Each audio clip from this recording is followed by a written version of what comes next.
ఈ లోకంలో చేసేటువంటి పాపాలన్నిటికన్నా కూడా మీ కోపం రావచ్చు కొంతమందికి. Do you know what is the greatest sin? Is it lying, అబద్ధమాటమా? Is it murdering a person? Or is it committing adultery? Or is it idolatry? What is the greatest sin in this? Why people are going to hell today? జాగ్రత్తగా ఆలోచించండి. కొన్ని మనం casual గా తీసుకుంటాం, but you have to think in a revolution. అంటే లోతుగా ఆలోచించాలి. ఒక వ్యక్తి ఈ దినాన్ని నరకానికి వెళ్తున్నాడంటే కారణం ఏంటి? వాడు అబద్ధం ఆడాడని వెళ్తున్నాడా? నరకంలో చూస్తే చాలా మంది అబద్ధికులు ఉంటారు. ఒకప్పుడు అబద్ధం ఆడారు, తర్వాత యేసుప్రభువుని అంగీకరించారు, అబద్ధాలు ఆడారు. వాడు నరకంలోకి పోతే ఎంతో మంది విగ్రహారాధికులు ఉంటారు. వాళ్ళు ఒకప్పుడు విగ్రహారాధన చేశారు, తర్వాత యేసుక్రీస్తు వారిని అంగీకరించారు. ఈ పాపాలన్నీ మనం చూసినప్పుడు why a person is going to hell? Only one reason: rejecting Lord Jesus Christ.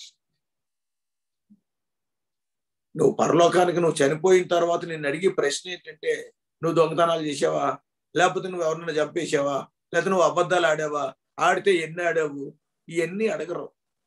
Have you accepted received my son or not? If you received my son, enter into heaven. If you have not received my son, go to hellfire. That's all. Receiving Lord Jesus Christ is the prime criterion to enter into the kingdom of God. కాదా? ఆలోచించండి. యేసుక్రీస్తు వారిని అంగీకరించిన వాడు పరలోకానికి వెళ్తాడు, నిత్య జీవం కలిగిన వాడు. యేసుక్రీస్తు వారిని అంగీకరించని వాడు నిత్య శిక్షకు పోతాడు. కాబట్టి what is the most important thing in a human life? Yesukristu వారిని అంగీకరించడం. పాపాలు అంటారా? పుట్టిన కాడి నుంచి అందరం పాపులమే. Nobody can say that I am a saint. నా మటుకు నేను I am a forgiven sinner. సరే, ఇంకా దానికి సెయింట్, గాడ్స్ చైల్డ్, బిలీవర్ ఏయో పేర్లు పెట్టుకుంటాం, అది వేరే సంగతి. యేసుక్రీస్తు వారిని అంగీకరించావా లేదా? That is the greatest sin. నువ్వు అంగీకరించకపోతే, ఎందుకంటే అది పరలోకానికి వెళ్ళేదానికి అది ఒక్కటే క్వాలిఫికేషన్. సో ఈ ఇద్దరు దొంగలు జీవితంలో ఎన్ని పాపాలు చేసినా గానీ the greatest sin they were committing while they were hanging on the crosses. మత్తయి సువార్త 27వ అధ్యాయం 44వ వచనం మనం చదివితే, సిలువ వేయబడిన ఆ దొంగలును, ఇట్ ఈజ్ ఏ ప్లూరల్. ఒకళ్ళు 10 మంది ఉంటే ఒక 5గురు అన్నారు అనుకోవచ్చు. ప్లూరల్ అంటే అక్కడ ఇద్దరే ఉన్నారు, కాబట్టి both the people. They mocked Lord Jesus Christ. యేసుక్రీస్తు వారిని చూసి అవహేళన చేశారు, అపహాస్యం చేశారు, నిరాకరించారు at the beginning of their crucifixion. అంటే ఒక మాటలో చెప్పాలంటే the greatest sin they were committing while they were hanging on the cross. యేసుక్రీస్తు వారు దగ్గరే ఉన్నాడు, పక్కనే ఉన్నాడు, నిరాకరించారు. చాలా జాగ్రత్తగా అబ్జర్వ్ చేస్తున్నారు.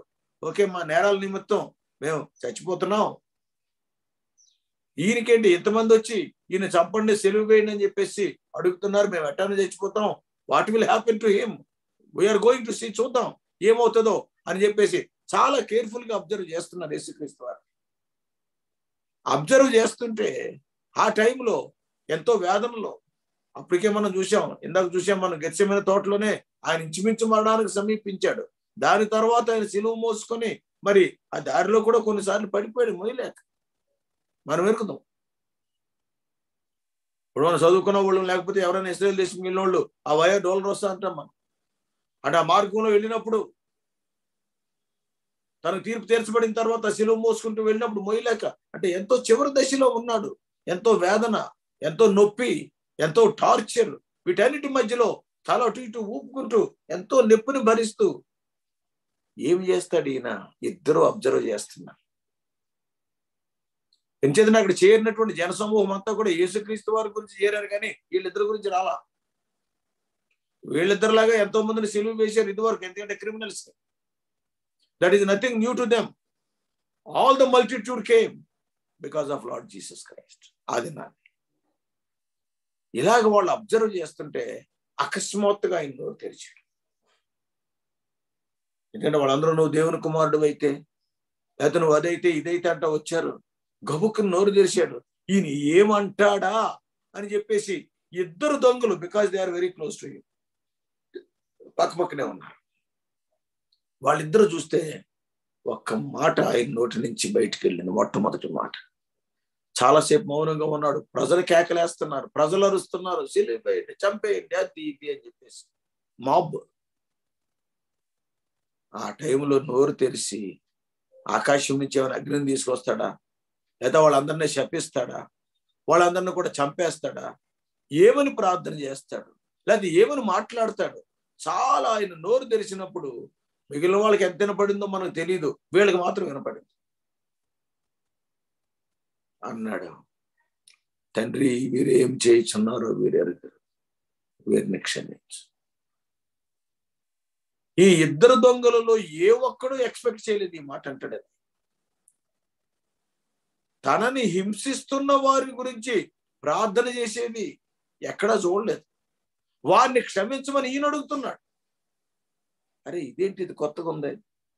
మేము ఎన్ని నేరాలు చేశాం, ఎన్నోసార్లు సైనికులు మమ్మల్ని తీసుకువెళ్ళారు, ఎంతో మంది నేరస్తుల గురించి మాకు తెలుసు, ఏ ఒక్కడు ఎప్పుడు ఇలా చేయలేదే.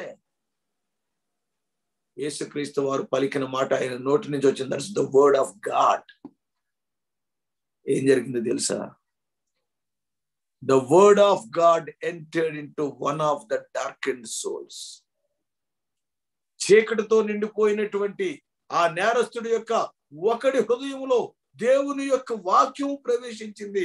ప్రవేశించగానే 119వ కీర్తన 130వ వచనం మనం ఎరుగుతాం. ఆయన వాక్యము వెల్లడి యొక్కటతోడనే వెలుగు కలిగెను.